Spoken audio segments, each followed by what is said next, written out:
आज एक ऐसे मसले पर बात करेंगे जो आपको मुद्दा मेन स्ट्रीम मीडिया में शायद देखने को नहीं मिलेगा। खबर तेलंगाना से है।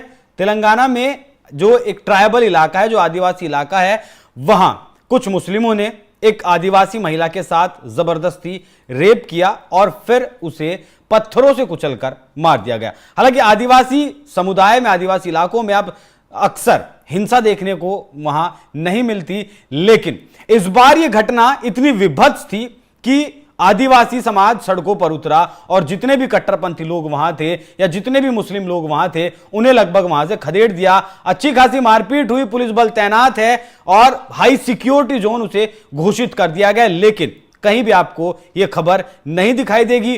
पूरा मामला क्या है और सही जो घटना है वो क्या कुछ फिलहाल चल रहा है, उसके लिए मेरे साथ मौजूद हमारे वरिष्ठ पत्रकार पंकज प्रसून। बहुत बहुत स्वागत सर आपका। शुरू से बताइएगा क्या हुआ, मौजूदा स्थिति अब क्या है? देखिए, ये घटना 31 अगस्त के देर रात की है।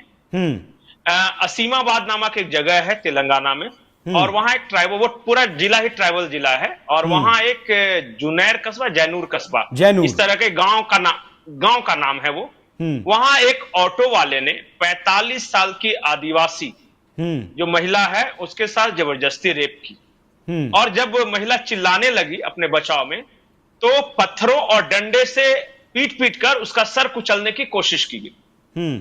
और जब तक लोग वहां जुटते तब तक वो आदमी भाग खड़ा हुआ था और उस महिला का उस वक्त तक मरी नहीं थी, इसलिए मैं डेड बॉडी नहीं कहूंगा, इतना छत बिछत था कि पूरे माथे पे पत्थर और डंडे से एक तरह से बोलते ना कूच कूच कर मारना।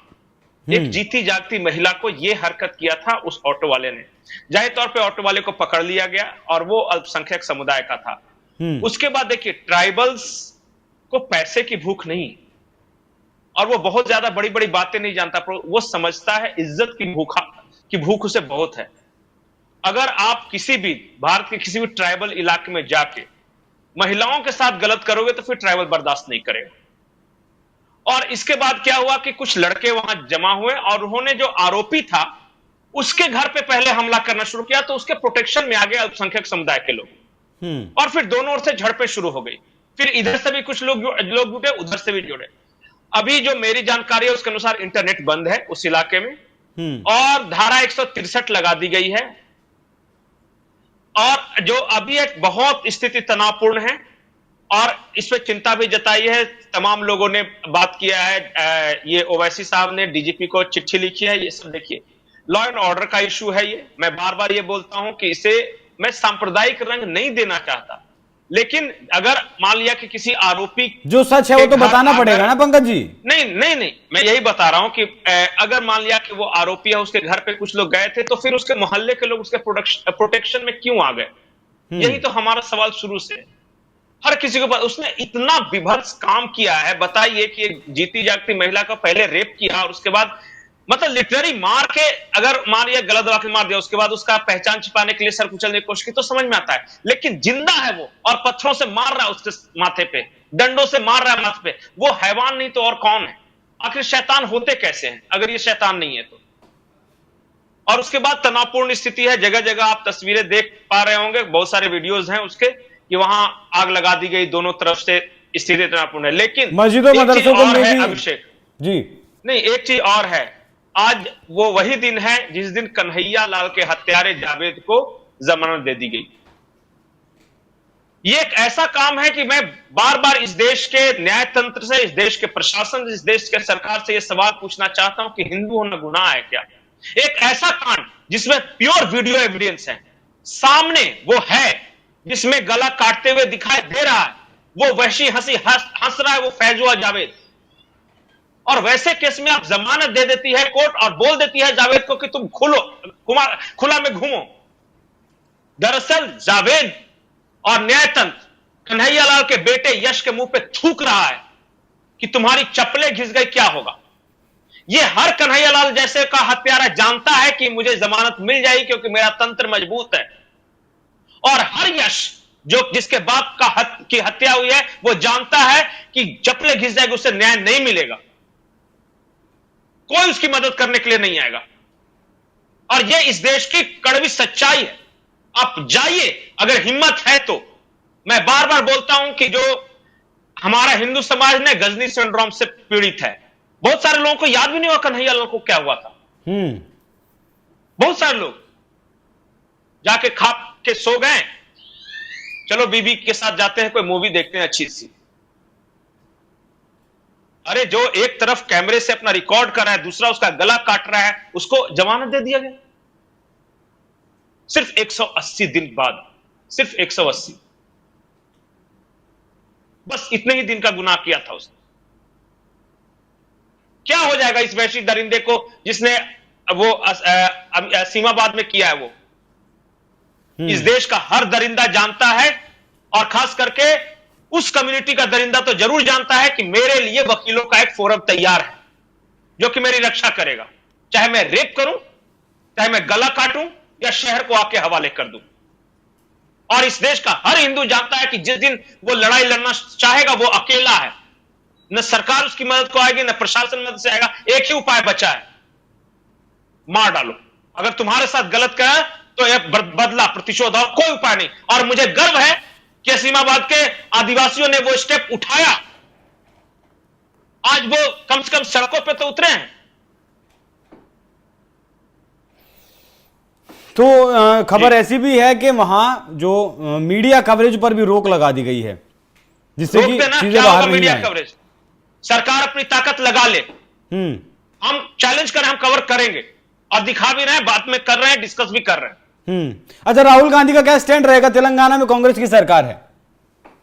नहीं, ये सब तेलंगाना वलंगाना नहीं जाते, वो सिर्फ हाथरस जाते हैं। न वो बंगाल जाते हैं, न तेलंगाना जाते हैं, न कर्नाटक जाते हैं। कर्नाटक में जो 1200 के आसपास किसान मरे, नहीं गए देखने। कितना भी विभत्स रेप कांड हो जाए वो नहीं जाए। आज सारा जो कांग्रेस का इकोसिस्टम है ना, मध्य प्रदेश की घटना दिखा रहा है।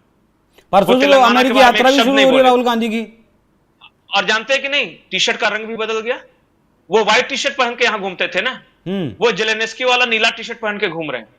सिंबोलिज्म बहुत महत्वपूर्ण होता है राजनीति में। जेलेनेस्की जब इस स्टेज पे था, जब उसने अपने देश की बर्बादी की कहानी लिखनी शुरू की थी, तो इसी तरह सेम वही ब्लू टी शर्ट पहन के घूमता था, जिस टी शर्ट को पहन के राहुल गांधी अमेरिका गए हैं। और अब तो वो ग्लोबलिस्ट के देश गए हैं, जॉर्ज सोरोस के।